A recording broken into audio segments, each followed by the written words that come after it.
Happy Tuesday, Dog Nation. My name is Brandon Adams, and this is DawgNation Daily, the daily podcast for Georgia Bulldogs fans, presented today by Engineered Solutions of Georgia. You see right here on the desk, for those of you that missed the end of yesterday's show, the brand new Golden Shoe Trophy, which will be awarded figuratively. There's only one of these trophies, and I can't get rid of it after as hard as my wife worked to help put all this thing together. But we're going to, figuratively speaking, give a few of these away each and every day as a part of our Gator Hater roll call. We'll do that before we're done on today's show. Yes, this is totally ludicrous, but we're going to have a good time with this as we make Gator hating back in style here to start 2021. Of course, good to see Eddie back on the desk here as well. It's Connor Riley on today's show. There's really a lot of news, and frankly, most of it is still in that realm of speculation. What does this mean? What does that mean? We ain't afraid of the rumor mill around here, so we'll dive headfirst into all that today. Scathing takedown of Dan Mullen as well by a veteran college football reporter. You better believe we'll sink our teeth into that before the show's done. But my greatest outrage of the day actually belongs to the first topic we'll address, the Miami Hurricanes coming after a Georgia player. What's going on here? We'll try to talk about it next. DawgNation Daily, the daily podcast for Georgia Bulldogs fans, presented by Engineered Solutions of Georgia, begins right now. Today's episode of DawgNation Daily is brought to you by Engineered Solutions of Georgia. Dial 678-ESOG now for a solution to your foundation and waterproofing problems.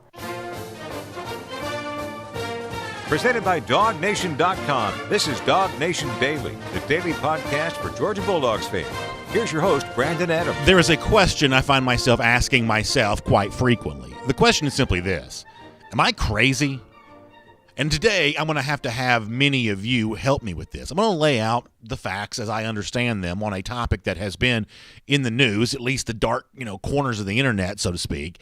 And I need you to tell me if my reaction to this is unhinged, if I just kind of gone around the bend, or is there maybe some reason for Georgia fans not to like something that is in the news right now. Let me set it up this way. If you want to go back to Friday's Peach Bowl, one of the pivotal moments in the game came after Kirby Smart's decision to punt the ball back to Cincinnati, controversial at the time, and we'll get into that before the week is done here on DawgNation Daily, presented by Engineered Solutions of Georgia. But nonetheless, Kirby trusted his defense on this day, and on a pivotal third down play, the defense got it done for Kirby, and the central figure in all of that was Tyrique Stevenson, cast into a larger role in this game because Eric Stokes and DJ Daniel and guys like that weren't playing. Stevenson was in the spotlight, and he came up big, and after the game, Georgia coach Kirby Smart offered him some praise. This is what it sounded like. The play they actually ran was a play we worked on down in the red area. It's a pick flat, and Tyrique Stevenson tried to play the flat and let his man go deep, and then recovered and actually got the ball out, which was, probably the play of the game. If they complete that, we don't have a chance to win, and did a heck of a job. So Stevenson comes up big, deflects the pass, gives Georgia a chance to go on the game-winning drive, as Kirby Smart says, arguably the play of the game made by Tyrique Stevenson right there. So all is happy in Dog Nation after the win against Cincinnati. But then there's this. We are in obviously a time of roster movement in college football, probably unprecedented the way that it's going to play out here this year. I love the rumor mill when it comes to this kind of stuff, and Georgia's not the only team dealing with these kinds of things. For instance, the Miami Hurricanes, which happens to be the hometown of Tyrique Stevenson, they are also looking to fill a couple of roster spots left, have a couple of scholarship spots. And the Miami Herald was recently doing a story on how Miami might look to fill those roster spots. Now, here's where my outrage comes in. And my anger is not at the reporter, Barry Jackson, for the words I'm about to read. If you get the scoop, you write the story. I'm not mad at the Miami Herald or Barry Jackson. They're just, I'm assuming anyway, I take him at face value on his reporting. He's just reporting what someone within the Miami program told him. My anger right here, though, is related to Miami, and apparently what I think they're doing may be being just a little too cute here in making something public and doing so in a potentially dangerous way. So let me read you. This is going to be like a few sentences. If you're on video, you'll be able to see these words. Barry Jackson reporting about Miami's interest, I guess, in Georgia defensive back Tyrique Stevenson. Obviously, Stevenson hails from Miami. Let me read this to you here. I'll put this on the screen. A source briefed on the situation said the Hurricanes would love to snag Georgia and former Miami Southridge cornerback Tyrique Stevenson. The one problem, the Miami Herald writes, he played for the Bulldogs in their bowl game on Friday, and there's no indication if he wants to transfer to Miami or anywhere. The Miami Herald goes on to write, we know Miami has interest, and his name has been tossed around internally, the Herald says. This is something to monitor. The unknown is whether Stevenson has any inclination to leave Georgia and return home. Listen to this. The Miami Herald writer says he has given zero public indication he wants to leave, but the quote here from Barry Jackson goes on to conclude by saying, let me see that last screen one time if you don't mind, but there has been chatter inside Miami about him. Once again, this is Barry Jackson from the Miami Herald. I find this to be outrageous. There's been no indication whatsoever that, as the Herald reports, that Stevenson is unhappy at Georgia, that wants to leave, but someone apparently, based on what I just read there from Barry Jackson, the Miami Herald, within the Miami program, wants to put it out there that they're interested in Tyrique Stevenson.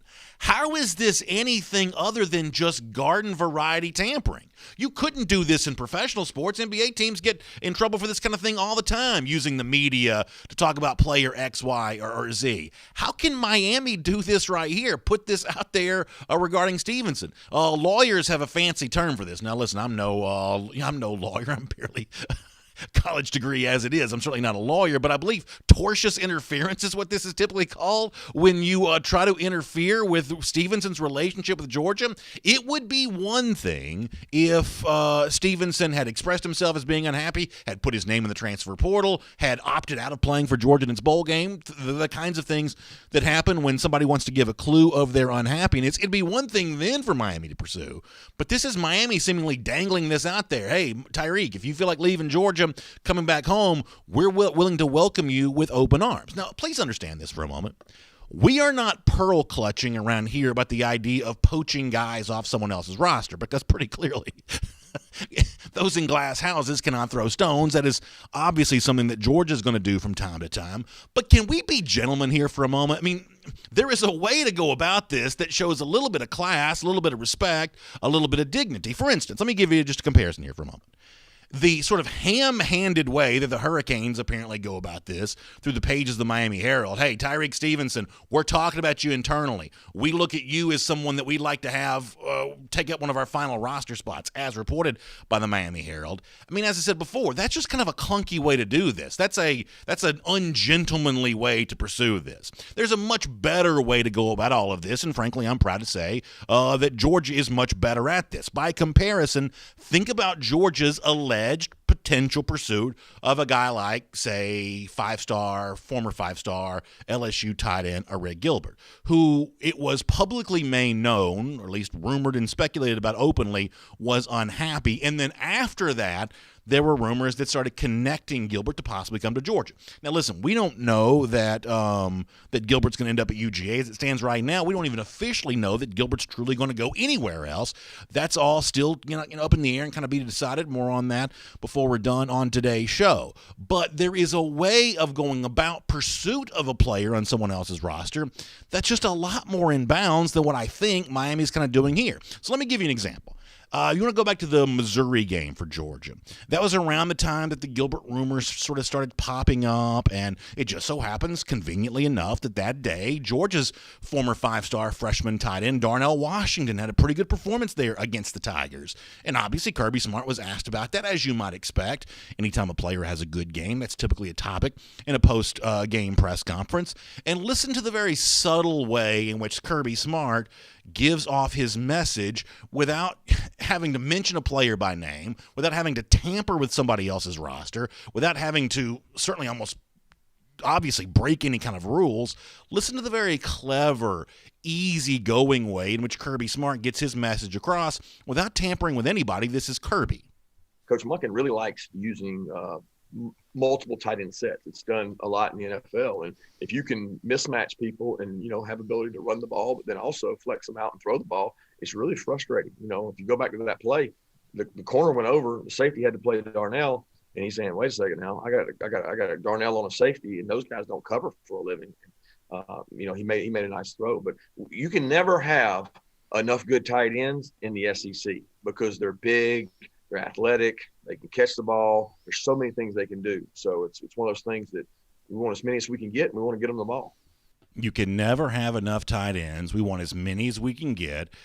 and we want to get them the ball. Not mentioning anybody by name, not tampering with anybody's roster, just simply making a blanket statement. And if the statement arrives with the intended pair of ears, I'm assuming that was for a Rick Gilbert, but you can't pin Kirby Smart down on that because he's too clever to be pinned down. He's not as uncouth as the Miami coaches are here, using the pages of the Miami Herald to apparently do their business and just put a feeler out there to see if as far as we understand, happy Tyrique Stevenson, might want to come back home to the Miami Hurricanes. I think the entire thing on the part of the Hurricanes here, as it has been reported, is pretty gross. Now, listen, people understand that I'm a Georgia fan and I don't want Tyrique Stevenson to leave. I also don't believe that he will, but my reason for bringing this up actually extends beyond that. Listen, I grew up in the country, and there was a phrase I heard a lot growing up, and I think it applies here.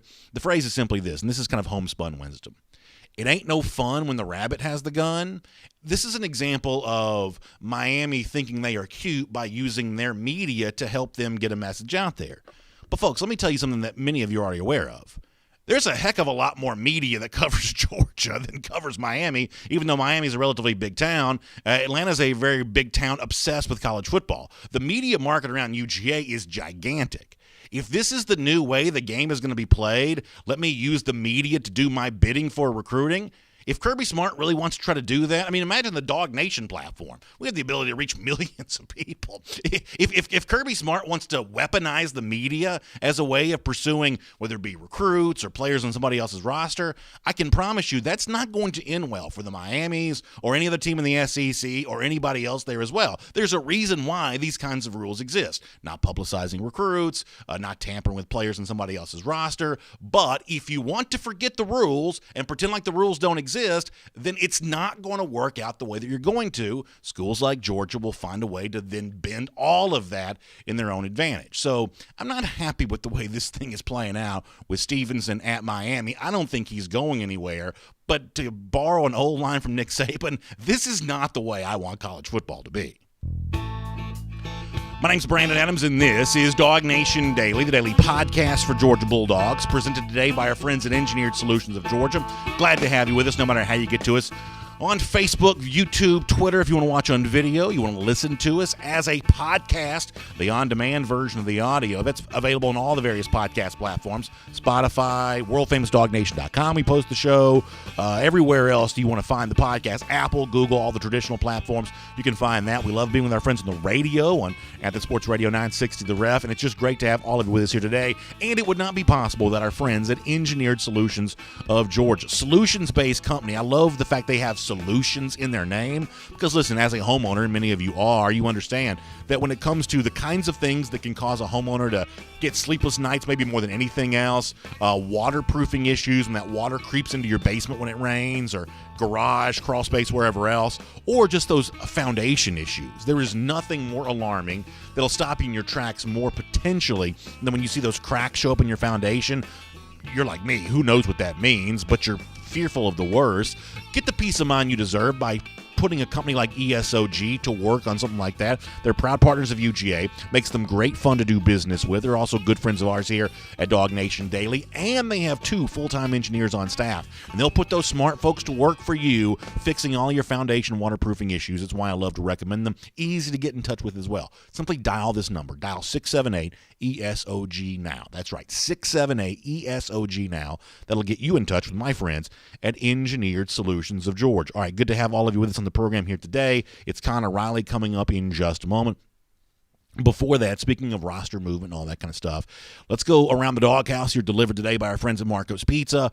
Let's talk about who we know for sure is definitely going and who some hints are as of late might be strongly considering staying. Let me start with Trey Hill. He put it out on social media yesterday, making an official, very good-looking graphic edit from him that he's moving on to the NFL draft. I wish Hill well on this. I know sometimes we kind of talk about, hey, maybe you shouldn't leave unless you're going to be a first-round pick. Hill won't be a first-round pick, but I think he's a high enough draft pick that I'm sure he probably feels like it's time to make himself some money. And, at certain positions, moving your way into the first 32 picks overall, not an easy thing to do. I don't know what Hill would gain from coming back.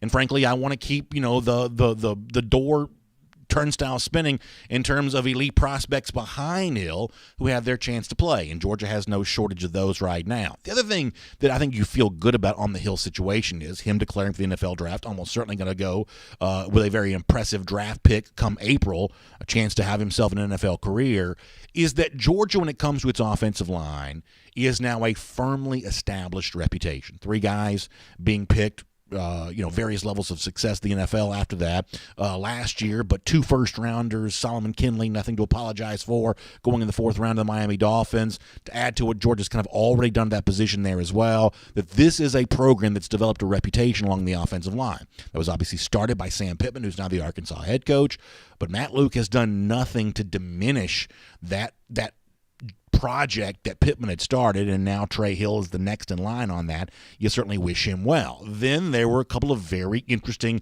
social media posts. We'll start with JT Daniels, who on Instagram put out a cool looking picture, and the phrase that Daniels uses here on his Instagram is "to be continued." Now listen, I think I am very guilty at times of reading too much into someone's social media post, but hard not to infer from that, maybe this is like a tweet that Daniel sent a couple of weeks ago where he certainly seems to be hinting that he's returning to UGA, if not quite the outright official announcement on that. That is certainly a hint in that direction, and it kind of makes sense with some of the chatter that's been going on around Daniels there as well. So I won't take that as official news, but I will at least take it as the possibility of good news. And it's the same thing for Jordan Davis, who was a part of a video clip that the official Georgia account shared, where the caption said that Jordan Davis is all in his feelings, but essentially in the actual video itself, he says something to the effect of "can't wait for 2021," and obviously Georgia fans will leap onto that and grab hold of that because, listen, Davis is one of those guys that if he were to choose to come back to UGA, could potentially have a truly outsized impact on the Georgia defense. I believe he's something close to an irreplaceable player for Georgia, and if you brought him back to go along with Devontae Wyatt, who's also assumed to be returning, you're setting yourself up for what could be a very good defensive line for the Dogs. So that's kind of the rumor, the social media chatter that's out there right now. We know Hill is leaving. He joins Azeez Ojulari. There'll be others who make a similar official announcement very, very soon. You get the hint that maybe JT Daniels is staying, which I believe he probably will, and maybe that Instagram post certainly suggests that. Jordan Davis, will wait and see there as well, but obviously UGA fans like anything that even has the hint of being good news when it comes to all of that. We'll talk to Connor Riley about this in a moment. Before that, though, let me remind you that Around the Doghouse is delivered today by our friends at Marco's Pizza, America's most beloved pizza. It's real, authentic pizza made the Italian way, and it's great savings there as well. Lots of great options, too, whether you want the traditional pizza, which if you're watching a video, you see right there on your screen, or if you want the pizza bowl, which is the great flavor of a pizza without the crust. Lots of great choices and great savings as well. Been telling you about these specialty pizzas for a while, like the deluxe, the garden, the all meat, the white cheesy. Well, you can get one of those large specialty pizzas right now and a large 2-topping pizza. It's just $23.99. You can order online, the Marco's app, or at marcos.com. All right, before we're done today, we got a lot of stuff to do. Scathing takedown of Dan Mullen, you better believe we're going to get to that. Speaking of hating the Gators, we'll give out our first editions of the Golden Shoe on today's show as a part of our Gator Hater Roll Call. A bunch of fun before we're done. But for now, on DawgNation Daily, presented by ESOG, let's catch up on all things related to UGA. Let's talk to Connor Riley.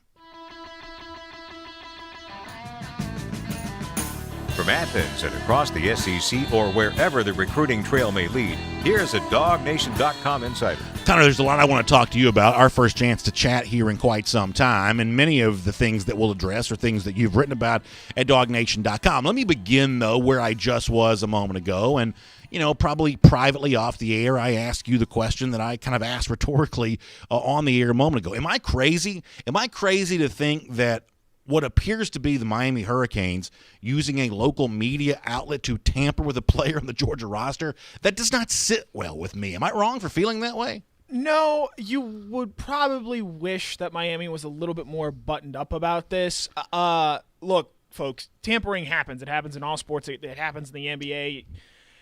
The interesting thing is that Miami chose to go about this from a media standpoint of publicly putting it out there instead of having one of the many guys who probably has Tyrique Stevenson's number on their team. He was a big Miami target. I believe he was even a one-time he was a Florida commit, I believe. But he was a big-time Miami recruiting target.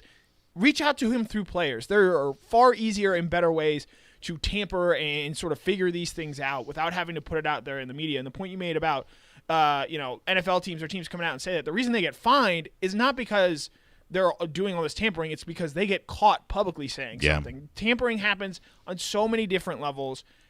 Just don't get caught doing it. Can I make kind of a long-winded point? I'll try to make this as succinct as possible. It's your show, I think there's an aspect of all of this that people kind of misunderstand.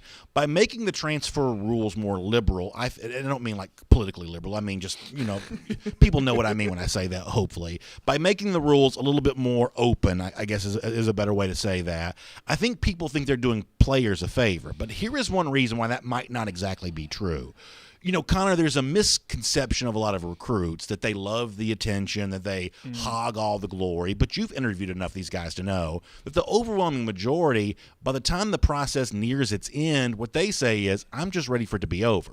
They know by signing their letter of intent, the phone calls will stop, the texts will stop. Do you know yesterday I got 10 texts on my phone about the election, that's the special election that's in Georgia today. If you're a recruit, it's like that every single day. Coaches hitting you up on your phone over and over and over again. But when you sign the LOI, by rule, that has to stop. If we're entering into a world in which guys like this never stop getting recruited, can you imagine how onerous, is that the right word? That must be for, to every time you check your phone, it's school XYZ saying, are you happy at your current school? You feel good about that? It's really no different than the election propaganda we've been getting for weeks and weeks and weeks. It's no different. Yeah, I'll tell you one, since the show started at 10 o'clock, I've already gotten 4 texts about, do I have a voting plan for today? Oh, my God. This is one of the unintended consequences of I think a more liberal or at least a more free-flowing transfer system is if you're a coach, you have to be doing this. You have to be reaching out and finding out, hey, is player X available? It was posed in our chat yesterday, is Tyrique Stevenson leaving? And a lot of teams in the country would love to have Tyrique Stevenson. He's a player Miami absolutely should try and tamper with and try and get if they can. But the reality is, Tyrique Stevenson played, and he made a pretty big play in the game on Friday. I think he's going to be a huge part of Georgia's defense in 2021. Right now, probably at that cornerback position, which he was recruited here to play. And at the end of the day, this is all just a new reality we're going to have to live with. It brings back to mind the Cade Mays situation where that was a little bit more cloak and dagger publicly, but behind the scenes, with Kate's parents suing Georgia and all that entailed, this is just sort of the new reality and the new world we're going to be living in with transfers where guys are still going to be on teams playing games, and we're going to be talking about is player Y coming to school Z. So last thing for me on this, and I said this a moment ago, there's just a way to be a gentleman about this. Like when Kirby Smart says, hey, we want as many tight ends as we can get, everybody who's anybody knows what he's talking about, but it's within the boundaries of acceptable behavior. This is not the kind of crass, stuff that I would say in this case you see at Miami. I just think there's a way to be dignified going about poaching someone else off someone else's roster. Miami, not being totally buttoned up and doing things in the most professional way. I am stunned that this is a program that has really struggled for relevancy and to be one of the top teams in college football over the past decade. I'm shocked to find out there's gambling in this casino. So the other big thing that's out there is, and this is like a multi-day story, and it's easy to get kind of drawn off sides by everything that kind of pops up, but admittedly some clues would seem to be a little stronger than others. The to be continued by JT Daniels to start off with here. If you're a Georgia fan, it's hard not to take that as a pretty good sign. I mean, listen, I've said publicly on the show that I believe that Daniels is coming back. This would seem to echo that sentiment. Of course, I also say that social media is not a binding referendum, but if you're a UGA fan, you do take to be continued as good news by Daniels. Yeah, it's. I think the way you put it, it's a multi-day story. This isn't going to be. Yeah, I mean, there was a few years ago. I believe it was after the 2018 team when Elijah Holyfield, Isaac Nada, Riley Ridley, and Miko Hardman just made it nice, clean, and easy, and did it all on the same day. I will say, again, this is stuff that it's going to take days. The season just ended, and a new wrench that is not normally thrown in there this time around is that Georgia's starting school later this year. They don't go back to school until January 13th. And with a lot of players basically staying on campus through the entire season and obviously through the Christmas holidays, a lot of them are getting to go back home and be home with their families for the first time. So Georgia is not necessarily, I don't say pushing or rushing to get them to make a decision, but they don't have to work on the same shortened timeline that they usually do with school starting a little bit later than it traditionally has. That's a really good point. We also talked, before you joined us, about the official video released from Georgia with Jordan Davis, where he's like, man, 2021 or whatever it was that he said.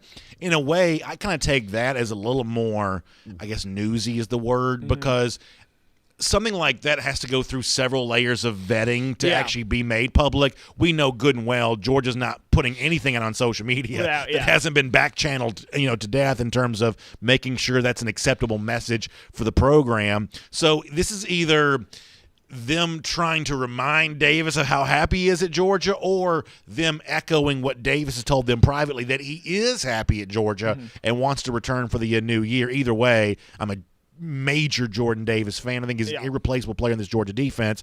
It's thrilling to me to think that he might come back. He is a one-of-one player, and not just on this Georgia team. I think maybe in all of college football, there is not a better run defender, and to be honest, maybe not a better defender at just completely taking away one thing that other teams want to do than Jordan Davis does.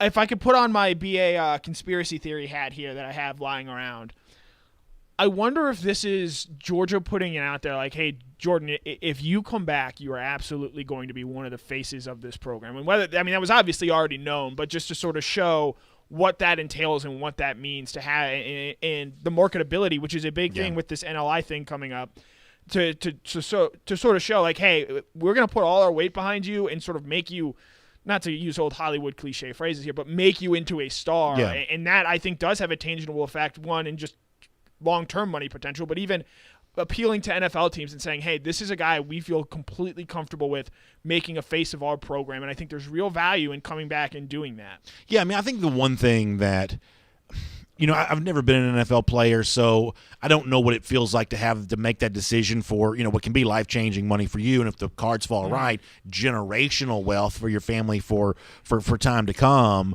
But I do know this, and I think you see this in basketball a lot, where there are a lot of guys who go on to play professional sports who never achieve the happiness they achieve when they are the BMOC, big man on campus, at a place like Georgia. Davis has kind of already gotten a taste of that, but if he were to choose to return, he puts himself in the category of what a Chubb and Michelle and those guys, get. Like, there was even a moment this year, even with all the virtual stuff, when they brought in Sony Michel at a Georgia game to, like, call the dogs virtually. Right. And even with that smaller crowd, he still gets this, like, shrieking cheer that gives me chills to even think about that.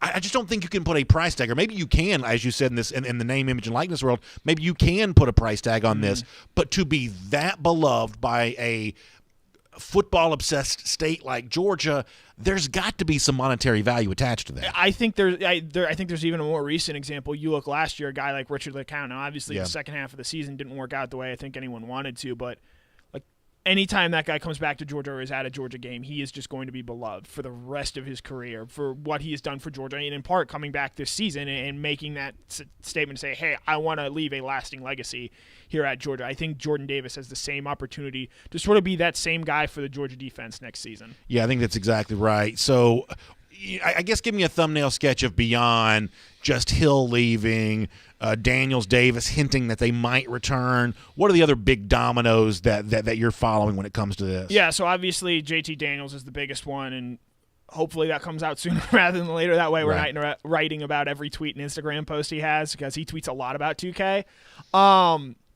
The basketball game, yes, 2K? Okay, he's tweeted quite often. And if USC were playing a football game, he'd tweet about them quite often, too. Those are his most popular tweets, as someone who's seen and read and analyzed way too many of his tweets and Instagram posts. Good to know. The big ones left, in touching on Daniels and Davis already, Tyson Campbell, and if I'm being honest here, I probably do expect him to go to the NFL, largely just because his combine skills are going to get him drafted and his measurables and what that entails.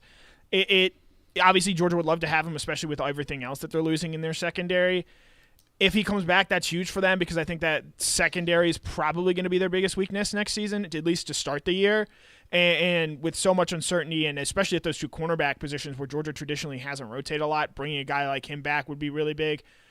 It's interesting to me what James Cook and Zamir White decided to do, because there's the easy comparison to draw, say, this is a Nick Chubb, Sony Michel type situation where Chubb and Michel in 2016 both could have gone pro. They both likely would have been drafted, but they weren't. They would have been mid-round picks at best.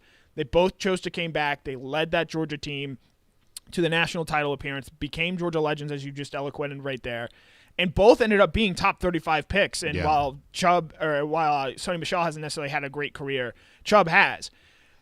I wonder what White and Cook do. And one interesting thing to know is Georgia has only signed one running back for this class right now, Lavassier Carroll.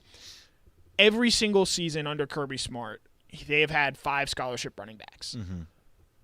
Does that mean that, and if both come back, that puts them at 6? Does that mean maybe one of them goes, one of them stays? If that is the case, which one would you rather have go? Which would you rather have stay? And one just other sort of interesting thing here is, of the top 4 guys, the guys that were mainly getting carries when the game was on the line, Zamir, James, Kenny McIntosh, and Kendall Milton. Zamir was the only one to play in every game this year. And you can look back at that 2013 Georgia team where it seemed like every running back they had getting hurt, to where you had Brendan Douglas and J.J. Green getting carries in big games in the middle of the season there.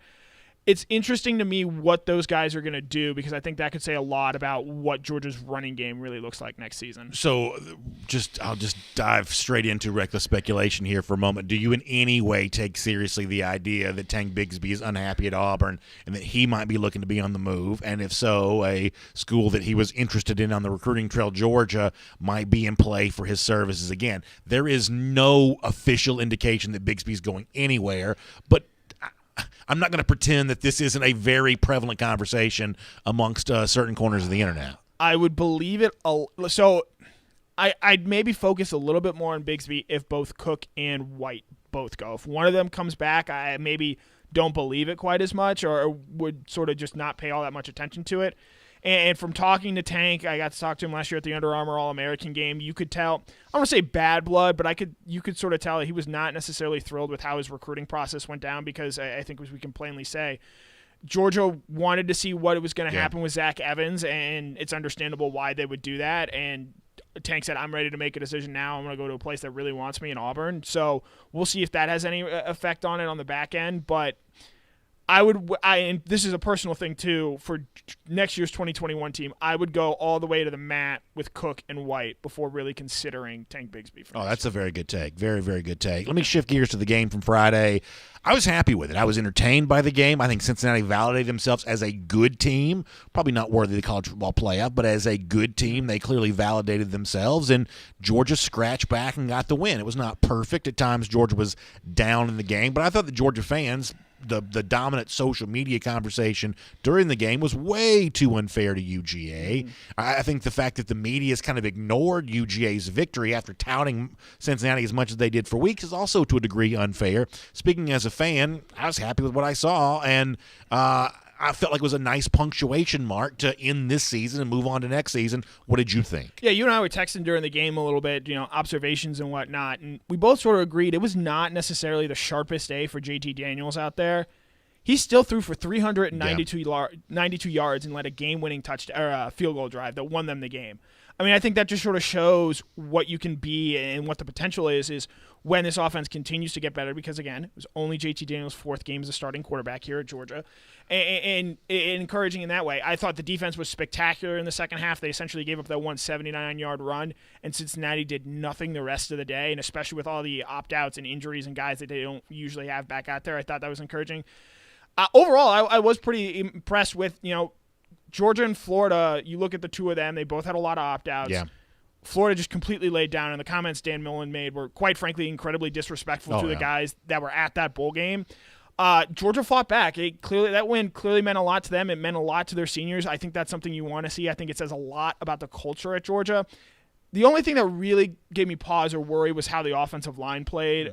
For Cincinnati to sort of do what they did against a Georgia team, that was a little bit concerning, especially because, their 2 worst rushing games of the season this year for Georgia were both in black jerseys. Yeah. So, interesting note there. But overall, it's a positive experience. It's a win. They showed up and showed that they cared, and it wasn't a perfect game. Kirby Smart admitted that afterwards. But the fact that you can play probably a C-plus game and still find a way to win against what I still believe is a top 10 team in the country in Cincinnati, I think that's a very nice feather in the cap to have this offseason. Let me squeeze in one more thing on this, because there's another topic I want to hit before we're done here. On paper, the Georgia defense ends 2020 looking worse than the 2019 defense did, but the makeup of this defense now, I believe, is better and more conducive to winning championships. I don't think that Georgia could have won this game a year ago, and you can point to JT Daniels as a possible reason for that, but the fact they got after Ritter as much as they did, this was something in 2019 that Georgia was either unwilling or incapable of doing.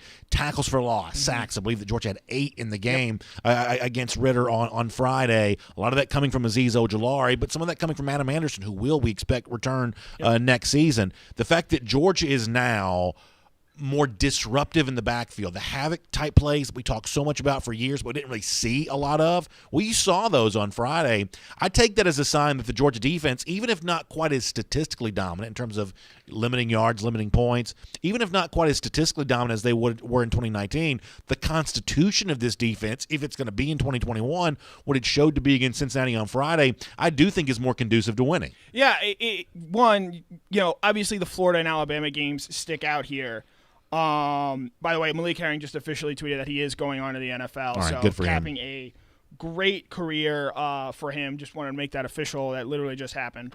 And I think he's got a real chance. Oh, absolutely. I think he's got a real chance. He very tellingly had a tweet earlier this season where his game is not numbers based, but he does so many of the little things well for Georgia. And the position he plays for Georgia, it is not traditionally a glamorous position. Yeah. But he did so many of the little things well. Sort of shifting it back to this year's defense. They finished number 1 in the SEC in sacks despite only playing 10 games. They had the number 1 rush defense in America again, which I think really speaks to the value of Jordan Davis. They were number 1 in yards per play allowed in the conference this year against an SEC-only slate.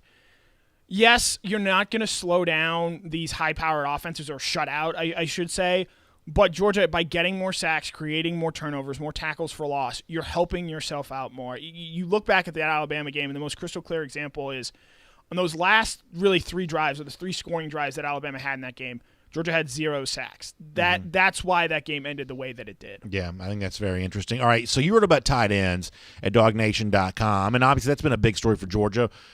We'll probably do a little bit on the Gilbert stuff here before we're done, but obviously Darnell Washington has emerged, which is kind of exciting. Parallel to that, Connor, if you watch the college football playoff, at least 2 of the 4 teams in the playoffs, tight ends are a really big part of their offense. Justin Fields was throwing the ball to tight ends all over the place on January 1st. Notre Dame with Meyer and Trimble, that's been a big part of their offense all season long. It kind of seems like tight end is sort of back in vogue again in college football. Is the tight end stuff at Georgia here to stay? Is this just an enticement to get a Rick Gilbert's attention? Is Georgia really serious about making tight end, you think, a big part of their offense moving forward? Yeah, the thing is really getting to watch that Clemson-Ohio State game. The tight ends, and they're always open, but they were always open against Clemson. Jeremy Ruckert had a huge game that day. I sort of look to the NFL, and you look at the guys, the Travis Kelce's, Darren Waller's, George Kittle, Zach Ertz previously. Those guys are such mismatches in a game where everyone else is athletically equal. That's why it makes sense for those teams to take advantage of those mismatches, just because they are sort of uncoverable because of the blend of size and speed. At the college level, against a lot of the opponents Georgia plays, there are other guys, faster guys, bigger guys, more like George Pickens types that have that sort of physical advantage to where it doesn't maybe necessarily make sense to go and target tight ends as much. Yeah. But in the big games against Alabama, against Florida, Ohio State, Clemson's of the world, those are the games where the tight ends really show up because, again, there's no one that can cover, even on a field with elite athletes, there's no one that can cover Darnell Washington. There's no one that could theoretically cover Rick Gilbert.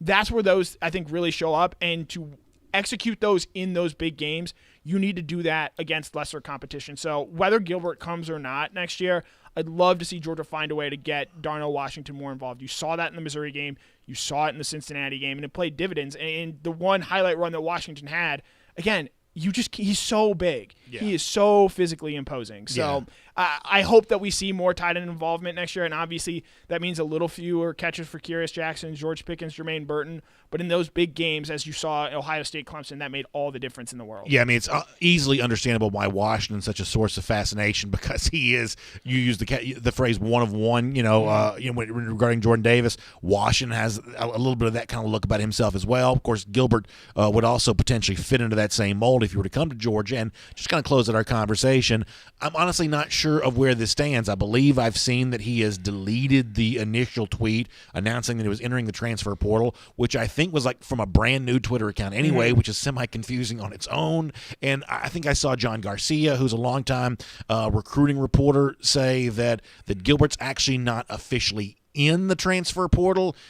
I'm going to read between the lines there, and it sounds like I'm guessing that LSU's trying to re-recruit Gilbert back for this next year. If I'm Gilbert, you better believe I'm thinking about the way in which Orgeron opened him up to be trashed by former LSU players when, as Orgeron described it, he opted out for the rest of the season. There was a bunch of piling on Gilbert after that happened. There's no way I'd go back to LSU if I was Gilbert, even if he doesn't come to Georgia. I feel that way. I thought that was despicable, and I actually kind of like Orgeron, but I did not like the way the Gilbert situation was handled. But the point is, I don't think I know for sure where this Gilbert situation stands at the moment. Do you? It's college football. It is a big-time recruitment. Like a lot of big-time recruitments, these things get weird from time to time. And I absolutely, while he has not put his name in the portal yet, Georgia's not doing the Miami thing exactly, but if it's known that he's out there, they absolutely have channels of talking to him and letting him know, which is, as a coach in this college, as much as you might not like it, this is what sort of has to be done if you want to bring in elite talent, and Tyrique Gilbert is certainly that. So this story is not close to over. There's going to be a lot of twists and turns. I would note that the day for enrollment for Georgia is January 13th, and drop ad ends, I believe, a week later. So at the latest, you're looking, maybe around then, but it's going to be fascinating. So you can go all the way to the end of drop ad before you.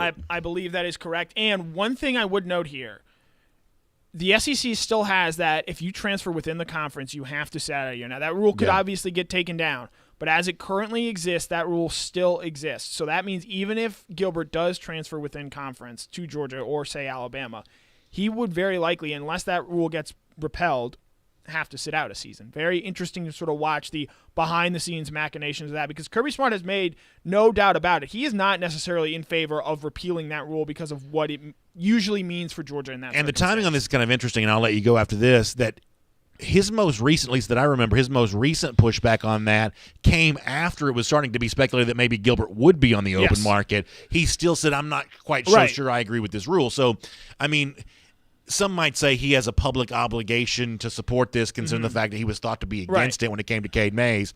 My guess is, though, the rule gets changed. I don't think there's any such thing as a one-time exception. Once you open the door stays open forever. Yeah, it's interesting, and I understand why Smart would say that, because just in the long run, you're more likely to have more Cade Mays and Otis Reese playing at lesser prestige schools or SEC schools than you are for guys from, like, in LSU is an extreme example, but say like Missouri, Mississippi State, Arkansas, schools that are generally less well thought of, their top players deciding, hey, I want to go transfer to Georgia. So I certainly understand why Smart has that line of thinking there. Kind of great stuff. We'll look forward to talking to you soon. Yep, as always, it was a pleasure, BA. Let's take a look around the rest of the league. This is SEC Through. Yeah, it's a busy news time. There's so much going on, and listen, obviously a lot of this is speculation, but I'm kind of here for the speculation as well. The rumor mill stuff is, to me, half as much fun as anything else, so we'll try to do what we can to stay up to date on all of that and talk about it as it happened, including while we were on the air here live during the 10 a.m. hour, Malik Herring making it official that he is moving on. He's already accepted a Senior Bowl invite as it is. He had given some kind of cryptic remark of, if I even go to the NFL the other day, but, given the fact that he's has the opportunity an extra year of eligibility if he wanted it, but he's choosing to move on, and I wish him well as he does so. We have a very busy and crowded version of our SEC through right here, and then before we're done, we'll give out the golden shoe today for a few, well-executed Gator Hater social media posts. Folks sending that in to us as we do our Gator Hater roll call on DawgNation Daily, presented by Engineered Solutions of Georgia. We'll do that before we're done. But if you are a Gator Hater, you will like this. And I'm not quite sure what to make of it, but it is very interesting. Matt Hayes has been covering college football for a long time. I remember him back in, late 90s as the national guy for the Sporting News. And, Sporting News used to be right there alongside any other media entity covering the sport. Hayes was kind of their guy, the same way we think of the other big national outlets as having their guy. Hayes was that for the Sporting News for a long time. He's now writing, I think, for a number of spots, Saturday Down South included. And here's the headline from his piece on Monday. He says, will Dan Mullen be coaching Florida in 2021? It's far from certain, Hayes says. Now, we talked yesterday about the rumors connecting Dan Mullen to the NFL via Adam Schefter, the big-name ESPN reporter. I suggested that I believe that part of that is a smokescreen, maybe a favor to Mullen to put that out there. I suggested, and this is just my opinion, but it's why I suggested it, because it's my opinion, that on the heels of a 4-loss season, ugly performance in the bowl game, you need to change the narrative. Why not have your name connected to an NFL team as a way of doing that? But somebody, according to Matt Hayes, apparently close to Florida, wants a different narrative out there. And they point to some problems, apparently internally at Florida, when it comes to Mullen. Some of this is related to the NCAA, the show cause penalty that Florida got the other day, related to what's called the bump rule, where if you bump into somebody, a recruit, it's okay to talk to them, but you can't orchestrate the bump. I realize that's kind of in the weeds, but that's kind of what that's all about. There was some unhappiness related to that, some unhappiness about some of the things that Mullen has talked about this year related to Florida. It's a very deep, long article. I can't get into all of it, but it essentially suggests that Florida could look to do with Mullen what it did with Jim McElwain, which was grow dissatisfied with some of the things that he had said and choose to drop the axe on him. That's right, Matt Hayes, veteran college football reporter, suggesting that Florida might be so unhappy with Mullen, they might choose to move on from him. I don't actually believe that's true. Once again, I don't have a problem with Matt Hayes sourcing on this. Somebody told him that. He's running with it. He'd be a fool not to. So I'm not mad at Matt Hayes. Ultimately, I call BS on the idea that Florida's going to fire Dan Mullen. But it is interesting that someone close enough to the program that Matt Hayes is willing to quote them, someone at least wants that part of it out there. There is a very, very interesting drama that kind of always seems to be going on behind the scenes with Dan Mullen at Florida. The media, and I'm not trying to be like, just blaming everything on the media, but it is interesting that the media has kind of always had this great reverence for Mullen. But sometimes Florida fans don't seem to have that same level of reverence, and if you believe Matt Hayes here, maybe some administrative types in the building don't seem to have that same type of reverence. I don't think Mullen's going anywhere, but it's not happy, joy in Gainesville all across the board. At least you have some evidence of that. A couple other stories to get to here for a moment. Rumblings coming out of Tuscaloosa that Jalen Waddle might get a chance to play in the national championship game. I think this kind of stuff is fun. I think we have a tendency to do this a lot where we say, oh, so-and-so is going to come back. So-and-so is going to, make his triumphant return from injury. But if we assume a guy's hurt, he probably is. I don't think that Waddle is going to be a key factor in this national championship game, but I guess credit to him for wanting to try to give it a go. We'll continue to follow that. What is more interesting to me is the continued search by Alabama and Coach Nick Saban for an offensive coordinator. We told you yesterday about the tweet from, Shannon Terry, the founder of 24/7 Sports, identifying Bill O'Brien in Tuscaloosa. Follow-up on that would lead you to believe that O'Brien is indeed a candidate for that offensive coordinator job, as well as former New York Jets head coach Adam Gase. Now listen, you can joke about Gase and O'Brien if you want to. They are both fairly disgraced former NFL head coach at this point in time, but as play calling minds, I would say they still have, plenty of respect. And I think it does speak to the resources available at Alabama that you could even go out and replace a Steve Sarkisian with someone like this. And both O'Brien and Gase would kind of fall in the footsteps of the previous Lane Kiffin, previous Steve Sarkisian hire as reclamation projects of sorts. But this is another example of why it is hard to topple Alabama in the SEC.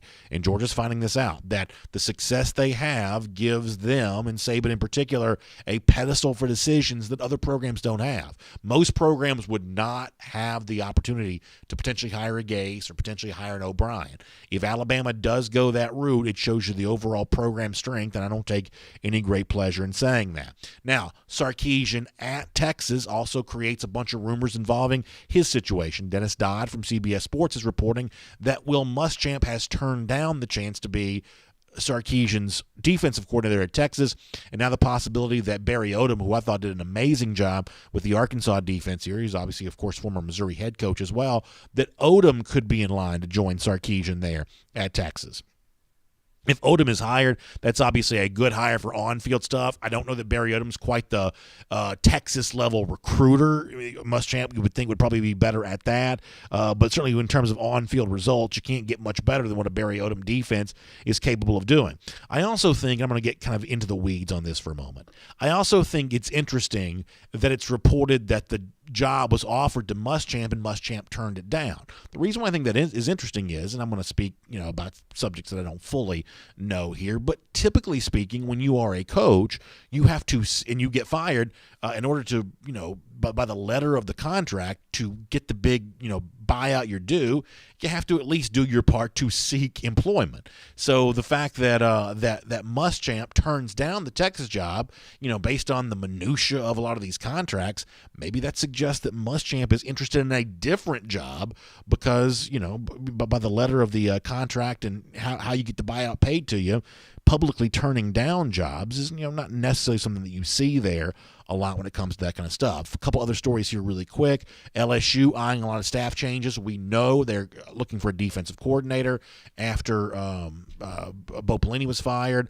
Marcus Freeman, the very impressive defensive coordinator from Cincinnati, who I thought had that's just a really tough scheme to play against. Sounds like he could potentially be in play for LSU. There's also talk of a couple of Joe Brady staffers with the Carolina Panthers, DJ Mangus, Jake Peak, potentially being in the line. LSU's looking for a new passing game coordinator after Scott Linehan was kind of shown the door at the end of this past season. So maybe going back down the Joe Brady route with a Brady staffer might be something that LSU was looking to do. I'll squeeze this in. We don't have a graphic for this, but I did mean to mention this for the show.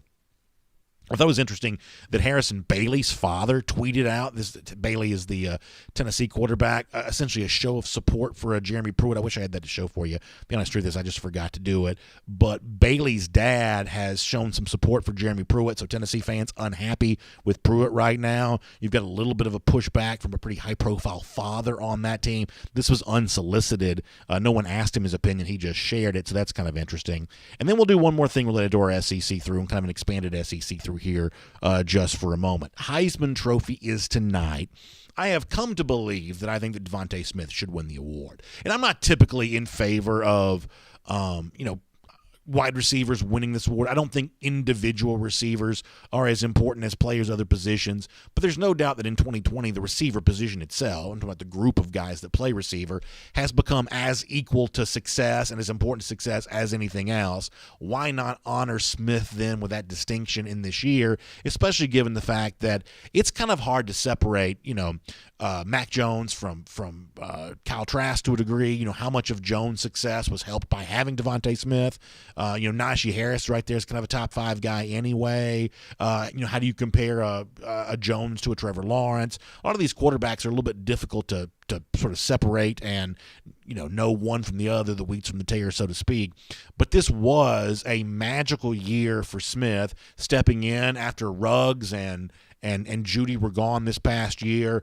Symbolically, if nothing else, and what has kind of been the year of the wide receiver, why not let a receiver win that award? I would give that to Devontae Smith, and we'll make that your SEC through. And here on DawgNation Daily, presented by Engineered Solutions of Georgia, as we said before, we're going to be giving out, during our Gator Hater roll call, we're going to be giving out the golden shoe each and every day here, honoring some folks who were really showing some true Gator Hater spirit here. And, of course, the golden shoe in honor of Marco Wilson, who threw a shoe, cost Florida the game against LSU. We're going to honor that for time and memoriam now. So what do you say we fire up the fight song? We'll give out some Gator Hater updaters here. We'll just throw these up on the screen. Let's start with number 1 here, our Gator Hater roll call for today. Mad Dog 19, who shows us a picture of Dan Mullen signing a shoe, and this was old, but he says when an LSU fan asks for your autograph, obviously that's pretty fun to see Mullen signing a shoe, knowing how prominently a shoe was in the loss for the Gators there against LSU. Pretty good stuff from Mad Dog 19. You are a golden shoe winner for today. Keith Folds tweeted to say, BA, if you're born and bred a Bulldog, hating the Gators is in your DNA. Totally agree with Keith on that. Keith, we will make you a golden shoe winner for today. Jermaine King, and I made him a winner if nothing else. He put the Savage pads on me. How about the old school picture with me with the beard on as well? So Jermaine King, he's a golden shoe winner. One more of these to show. Jet Python says, I break for all animals except gators. I love 80s era UGA paraphernalia. Another good reason to make you a golden shoe winner. Hit me up on Twitter at DawgNation Daily. We'll give out more Gator Hater Roll Call winners tomorrow. Thanks for being here. DawgNation Daily, presented by ESOG. And on video. I'll go a little long there at the end, but fun nonetheless. A lot of Gator Hater Roll Call stuff. The Golden Shoe, we'll give out some of those each and every day. Have some fun with that. By the way, we had a lot more submissions. I just wasn't able to give them all out. So we'll try to do that a lot in the days to come. Let me also say, did I say and on video? If I didn't, let me say that now. And kind of dive in and take some of your comments on Facebook and YouTube. I'll pop over here and do the Facebook side first. I can't remember which side I did yesterday, but I'll do Facebook here for a few minutes first, and we'll do plenty of YouTube after that, and then we'll probably get off the air in kind of a reasonable amount of time. Let me also switch my Wi-Fi here so I can get a little bit better reception. Hope all of you are doing well. Having a good day. By the way, R.S. Andrews, thanks to them for making the show possible. Air conditioning, heating, plumbing, and electric. You can trust R.S. Andrews to do all of that for you. They do that for us here. That means heating systems. It's been cold at night, especially. You want your heating system to work properly through the winter that's still yet to come. Cold winter is still on its way. So get the peace of mind you need by getting your system tuned back up to factory fresh specs. You can find them online at rsandrews.com. They'll take good care of you on all of that. Hold on. All right, let's do this. DMart42 says, if I'm unsure, I went to Facebook first. I'm actually on YouTube now because that's what popped up first. DMart saying I choose Facebook by default. I don't believe that's true. Tremel White says Orgeron confirms a Rick is in the portal. Is that true, Connor? Do we have that? Orgeron confirming that. Interesting. Tremel White, thanks for giving us that. I appreciate that. Bo Blackshaw says, any thoughts on Mullen to the Jets? Yeah, I think that Mullen wants that out there. I just don't personally believe he's a true candidate for an NFL job. I mean, I guess stranger things have happened, and college guys have probably done better in the NFL than some people give them credit for. But I sort of find that to be a convenient timing for Mullen more than anything else.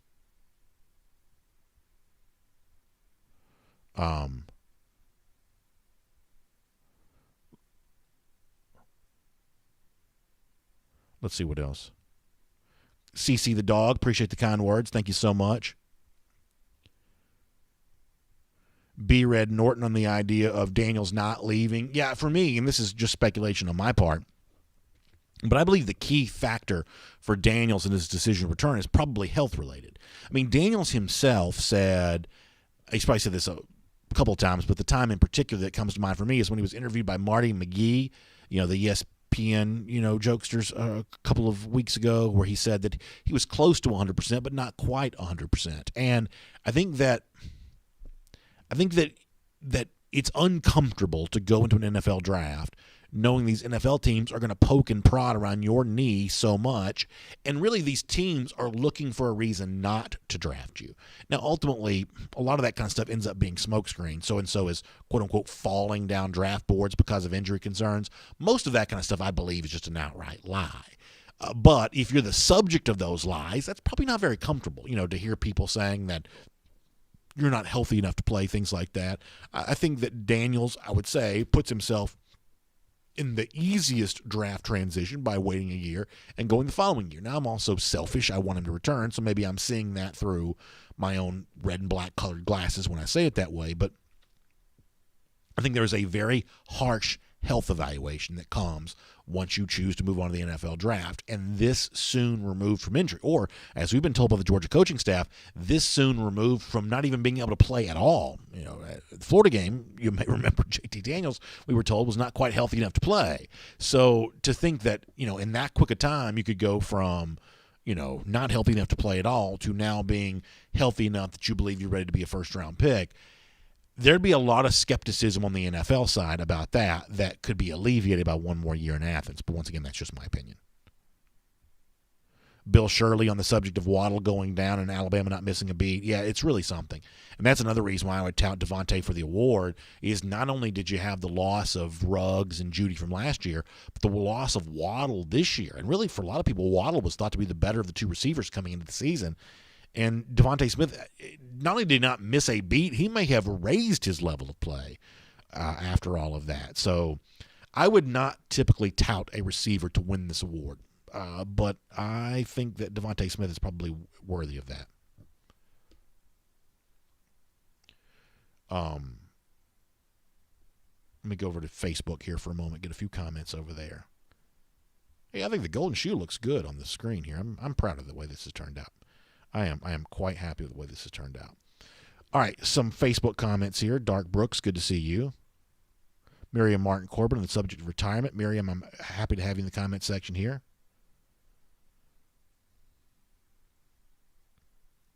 Bruce Farmer says it's really ridiculous that y'all would believe a player that's played a handful of games would go into the league, but y'all are gullible most of the time anyway. So Bruce has weighed in. Dwayne Dyer says, this is Dog Nation, BA. Selfishness is accepted only when it's in favor of the dogs. There you go. Eric Patton says he just checked in the portal, or Rick is not in it. So Eric apparently got the inside scoop for the portal there. Jacoba Simba says James Crump made a good point that JT's deep ball motion is still heavily dependent on his hands instead of the entire body. Maybe he's not confident in pivoting on his knee. Yeah, that could be true. And those are the kinds of things that will be parsed every which way or the other when you get ready to, try your hand at the NFL. Joel Moody says would love to see Monken open it up and JT throw for 4,000 yards and 40 touchdowns. Well, there you go. There you go. Nick Roundtree says Broadway Dan would fit right in with the Jets. Big mouth, promises big wins, but can't deliver. I do think it's really interesting when these guys go try that New York area. It's just a very different way of going about this. I talked earlier about all the media that covers Georgia. Georgia has a very big media contingent around it. Many of you are aware of that. My first job, or one of my first jobs, was I did some coverage of the Braves back when they still played at Turner Field, and I'd be at Turner Field every day. And I was very young at the time, early 20s. And I was always amazed that when certain teams came in, how many reporters they had with them. If like the Cincinnati Reds were coming to Turner Field back in those days, the Reds had like 2 or 3 reporters, and that was it that covered the team. But when like the Mets or the Yankees would come in, they'd have like the whole press box, rows and rows and rows of people were following that team everywhere they went. Bunch of media outlets. It's just a huge level of coverage. And that level of coverage creates kind of a contentious relationship, not just between media and team, but between media and media. There's this, pressure to get noticed, pressure to be loud, and that makes for kind of an obnoxious back and forth exchange sometimes. And for a lot of people who get into that, they just hate it. I think that Dan Reeves would tell you that when he left the Broncos to go to the Giants, I don't think he liked the New York market very well. I think they were disrespectful to him. I think you see some other examples of this where, guys who are, I don't think of, Mullen is particularly congenial, nor is he a true Southerner, but that sort of like Southern hospitable style sometimes gets misconstrued up there in a place like New York. So I would imagine that a Mullen relationship trying to coach one of those New York sports teams would probably not go very well if I had to guess. A couple more comments. Jacoba Simba says the Southern media is soft on the coaches, thus Mullen's constant hot trash without checking. Jacoba, do you really think that the SEC media is soft? I'm not quite so sure I feel that way. I don't think a lot of the coaches necessarily feel that way. Greg Wade says, you haven't addressed your headline. What do you mean by the statement? No, we did talk about this a lot off the top of the program, that if you reference the Tyrique Stevenson situation, I think if you're a Georgia fan, we talked a lot about this, if you're a Georgia fan, you ought to be bothered by the idea that Miami would publicly declare its intentions to come after Tyrique Stevenson. I don't think you would like that if you're a Georgia fan. Somebody asked, what's up with Derek Mason? Did I hear a rumor to Derek Mason, South Carolina? Is that the rumor lately? Of all the D.C. hires that can be made, I'm not quite so sure that Mason wouldn't be the best hire. I don't really know what kind of recruiter Mason would be. In some cases, D.C.s aren't lead recruiters for a lot of programs anyway. But if you want to talk about on-field coaching ability, some of the stuff that Derek Mason did at his previous D.C. stop at Stanford speaks for itself. If you're looking to make a big-time hire as a on-field coach, I'm not quite so sure how many people are going to eclipse what Mason might be able to do. Hayes Callaway, thanks for the nice words. I really appreciate that. Good to have you here. Michael Edwards says, hey, Mason's a good coach. I agree. So it seems like to me Shane Beamer's probably putting together a pretty good staff at South Carolina. I think, to be honest with you, I expected Bobo to have a better year at Carolina than he had this past year, but holding on to him, I think it's still a pretty solid hire. Keeps you in play for Gunnar Stockton in 2022, of course. As we said, potentially big name on the front when it comes to a defensive coordinator, someone like Mason potentially. I guess the door is now open to go out and get a guy like Torian Gray from Florida. There's a reason why you hire a guy like Shane Beamer, because it ain't coaching experience because he's never been a coordinator. And I would be very skeptical of hiring someone with a famous last name.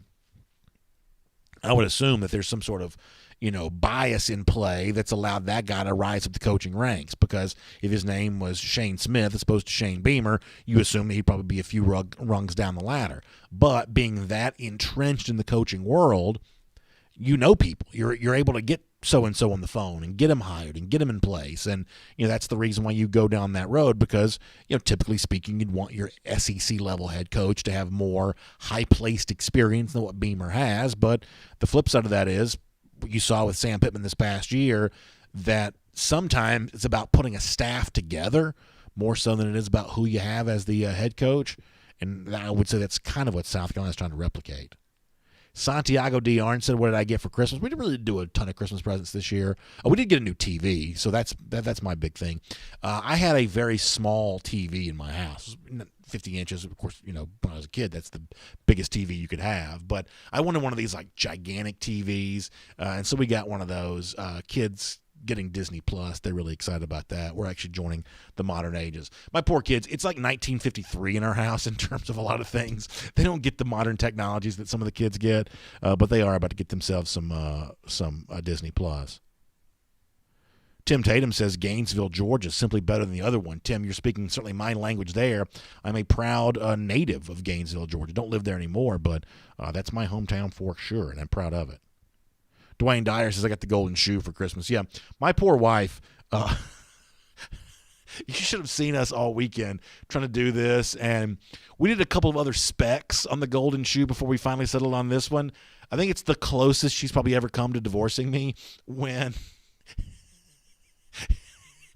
I kept like tweaking the design just a little bit, and oh Lord, that was if I videoed that and showed you that, that'd be a better video than the one we're doing right now, probably. Miriam Martin Corbin says she's getting a new TV soon.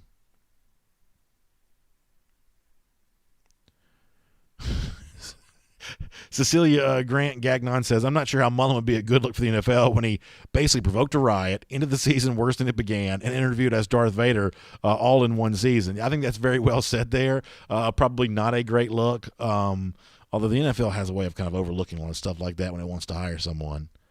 Back over here on YouTube for a second. Scott Harris says, I'm spending 4 times as long on Facebook. I don't believe that's true. I don't think that's true.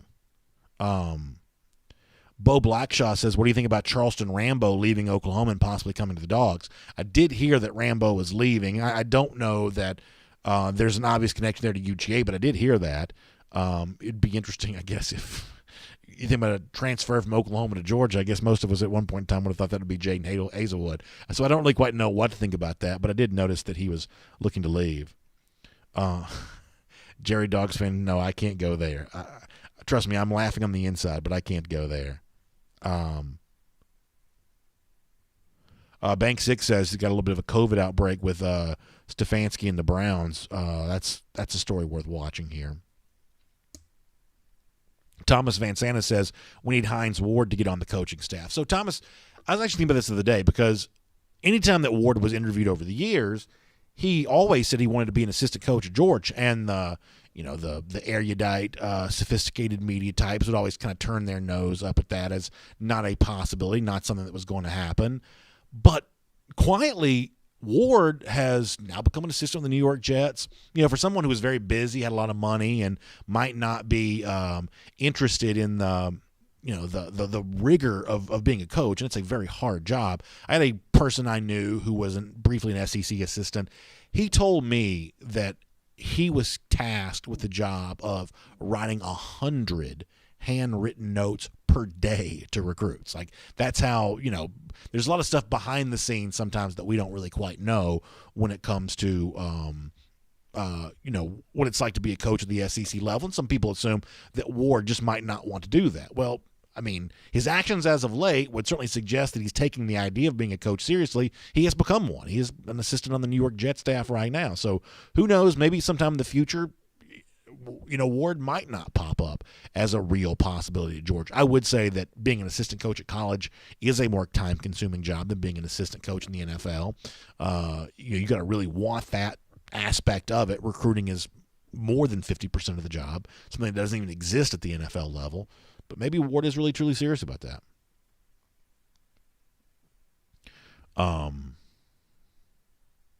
What else? Alex Howard brings up a pretty good point. He says, I think all the credit seems to be going to J.T. Daniels for opening up the offense, but I see none for Todd Monken finally putting in a modern-day passing offense. I think that's a really good point.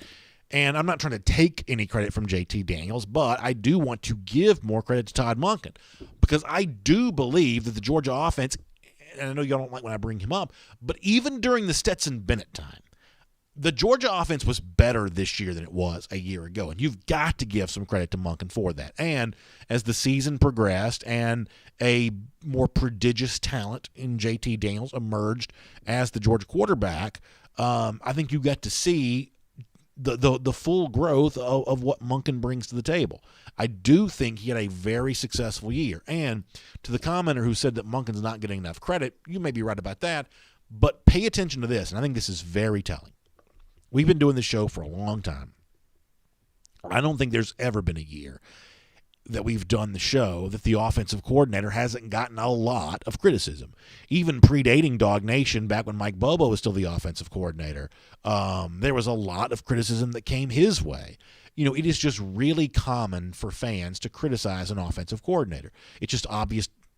Play calling when it doesn't work just seems like an obvious failure and an easy thing to criticize. Georgia fans are not the only ones that are like that. I'd say all college football fans, for the most part, are kind of like that. All football fans in general may be like that. But if you really listen this year, and I think this is really interesting, whatever your preferred outlet to consume this stuff is, whether it be our comment section or the DawgNation forum or wherever you want to go, you don't see much in the way of criticism from Monken at all. Even unfair criticism, unfounded criticism. That's frequently something that an OC has to deal with when it comes to a passionate fan base. But there's been very little of that from Monken. I take that to mean that people are pretty happy with the job that he's doing. Even if the commenter's correct in suggesting that he hasn't gotten enough overt praise, the absence of criticism, I think, here is pretty telling.